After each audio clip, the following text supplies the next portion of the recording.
Heavyweight boxing fans, what's the deal? All right, man. So, according to Boxing Scene, somebody sent me this link.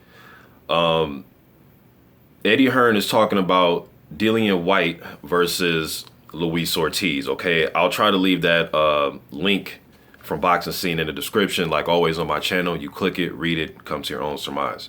Speaking of that, real quick, somebody sent me a comment and said, "Why do you keep saying surmise? You need to expand your vocabulary." It's a saying, brother. It's a saying. You know how I say, heavyweight boxing fans, what's the deal? That's one of my sayings on my channel. And click it, read it, come to your own surmise. That's another saying. All right. So, but anyways, this is a good fight, man. It's an in-house fight. It's a fight I've been thinking about since the day Eddie Hearn signed Luis Ortiz. I've been thinking about this fight before the Malik Scott fight. You know what I mean? So I always thought this fight was a possibility, in-house fight. It'd make for great entertainment. It's a good fight, man. You know, Dillian Whyte, and I've said this before, and people thought that I was holding something back because I kept on videos. I would put up Dillian Whyte's Instagram footage of him training, and I said he'll be back June 3rd. That's according to him on his official Instagram account. He's the one that said that. So it's not like I got some insider news that I'm keeping away from you guys. And if it was insider news that confidential, that I wouldn't say it anyways. But yeah, really, June 3rd. That's what he said on his Instagram. All right. Now, Eddie Hearn said that June 3rd or May 20th for the Brook versus Spence. Ooh, that's going to be a good-ass fight, boy. Spence versus Brook, man. Damn, that's going to be a good one. But, yeah, I like to see Dillian Whyte sooner the better. Shit, May 20th. And if it's against Luis Ortiz, that's great. Had that fight on the undercard. Although I think Ortiz versus Whyte is a main event. Or it's a solid co-main event, either or. But it just comes down to what will this fight mean?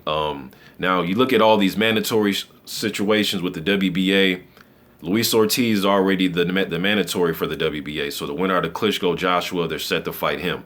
Kurat Pulev also has the IBF strap. And I guess we're going to have to sit and wait to see which one of those titles will have to be defended first, whether it's the IBF or the WBA. Dillian Whyte is hell-bent on getting another title shot. He just won Eliminator against Derek Chisora, probably fight of the year, in my opinion, last year. Man, that was a damn good fight. So he's looking for a title shot. Obviously, Luis Ortiz, highly rated. WBA, WBC is highly rated. I was thinking that the WBC will order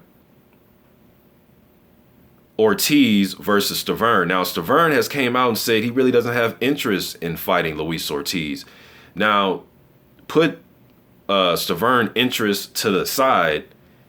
That's the fight that's most likely is going to get ordered. You know, so that's why I don't understand what Stavern. Well, I understand what he's trying to do. What he's trying to do is get a title shot. That goes without saying. We know that.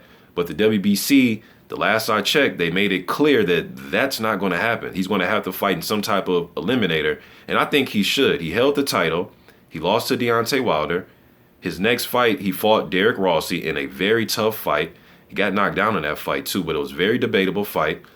And that's been it. And then he was supposed to fight Povetkin. Initially, Stavern had failed a test. The WBC fined him, made him do, or he has to do some community service and some other stipulations. And then the fight was going to continue. Then the Povetkin, they said he had a dirty test for, was it Austrian? And then that fight, and then Stavern said, I'm good with this. And then he came home. And that's all pretty much has happened, just as Derek Rossi fight. So a guy that has lost the title only held it for it was his first defense. It wasn't like he was a long reigning champion like a Vladimir Klitschko, where you expect for him to get, a immediate rematch or something, or it was in the contract. But yeah, he lost the title. He's fought once ever since. He lost the title, what was that, January 2015. That was 2 years ago. He's fought one time. So I don't think that Stavern should just get a title shot. I know he wants one. I know his team and his family and Team Stavern wants one, but no, I don't think that should happen. So Stavern's gonna have to figure it out. If he claims he has bigger fish, if one of those fish isn't fighting Luis Ortiz for the mandatory spot, then we need to just put Stavern to the side, regardless of his ranking, man. Put him to the side and let guys that actually do want to fight Ortiz, the next rated highest available guy, And I believe shit's going to be Pulev or Dillian Whyte. Pulev, I think, is really just going to sit back and wait for his IBF shot. So the WBC might as well just order this. I mean, it'd be a good fight.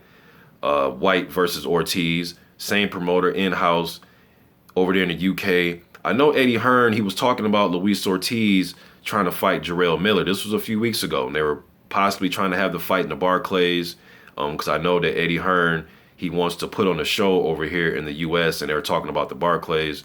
So I don't know, man, but Dillian Whyte versus Luis Ortiz, that's a damn good fight. Whether it's June 3rd, May 20th, it just depends on, like I'm just saying though, it just depends on what's going to happen after these two fight. If it's the WBC thing, I think if Dillian Whyte went in there and beat Luis Ortiz, whoever has that WBC title, I think Dillian Whyte should be the mandatory. I think they should be able to skip over Stavern if he's just going to be stagnant and dormant and just doesn't want to, move until he has, bigger fish or whatever he said. And he has a right to say what he wants and, have his, his say on who he wants to fight. But if you're not going to fight Ortiz in a title eliminator, then I think we need to just move around you for the time being and let people get in there to actually want to fight Ortiz. People won't have to get in there with him. And Dillian Whyte says he'll fight him. He didn't say anything about bigger fish to fry or anything like that. He wants to fight him. So I say make Dillian Whyte versus Luis Ortiz for the WBC mandatory position. Then that way, if Ortiz happens to win, he's mandatory for the WBC and the WBA. So he can, pick and choose, I guess, him and his team sit down with Eddie Hearn and pick and choose who they want him to fight next if he was to beat Dillian Whyte. I'm thinking far down the road now, but and you would think Eddie Hearn, if that situation came up, Hearn would have him fight for the WBC and let Anthony, if Joshua wins the fight, he wouldn't want to make that fight. If anything, have Joshua keep his titles, then have your other fighter fight the other guy for his titles. But some people think in reverse. They think that, no, why wouldn't he should just make Ortiz versus Joshua's in-house fight? Yes, but as a promoter, you're trying to monopolize the game. You know what I mean? You're trying to have work on every corner. You know what I mean? You got a champion with this sanctioning body, with that sanctioning body. That's what he's trying to do. As a fan, I would love to see Luis Ortiz versus Anthony Joshua. Don't get me wrong. But just Eddie Hearn, I think he would do otherwise, all right? And if Dillian Whyte wins, I think he should get a shot at whoever the WBC title holder is. I don't have all the rankings in front of me, so I'm not sure where Whyte is rated or if he's even rated by the other sanctioning bodies. I can't remember right now, man. But yeah, man, I'm just getting this out there. What do you guys think about Luis Ortiz versus Dillian Whyte? Leave it in the comments section. Y'all be easy. I'm out.